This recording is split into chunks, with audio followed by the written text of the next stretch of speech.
రెండు రకాలైనటువంటి అదృష్టాలు ఇవ్వాలి అనుకుంటే ఆడపిల్లగా వస్తుంది. ఒకటి, సాక్షాత్ లక్ష్మీదేవి ఇంట్లో పుట్టింది, అందుకే మగపిల్లవాడికి చేయడానికి అలంకారములు తక్కువ ఉంటాయి, ఆడపిల్లకి చేయడానికి అలంకారాలు చాలా ఎక్కువగా ఉంటాయి. ఆడపిల్ల ఇంట్లో తిరుగుతోంది అనుకోండి, లక్ష్మీదేవికి తిరిగినట్టే. ఒకటి, ఆ పిల్ల పుట్టిన వేళ, ఆ పిల్ల తిరిగిన వేళ సాక్షాత్ లక్ష్మీదేవి ఇంటికి వచ్చిందని గుర్తు. రెండు, ఆడపిల్ల పుట్టింది అంటే ఆ పిల్లని ఎక్కడికి చేరుస్తున్నారు? ఎవరో ఓ పేరున్నవాడికి కాదు ఇస్తున్నది, సాక్షాత్ నారాయణ స్వరూపాయ వరాయ.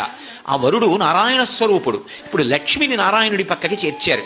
ఆ చేర్చిన కారణం చేత ఏమైంది? 10 తరాలు తర్వాత వచ్చేవి, 10 తరాలు నా ముందున్నవి, నేను ఒక తరం, 21 తరాలు ఉద్ధరింపబడ్డారు, ఉన్నత లోకాలకి వెళ్ళారు. ఏది మగపిల్లవాడి విషయంలో చూపించండి అలా ప్రమాణం. అలా చేయగలడా?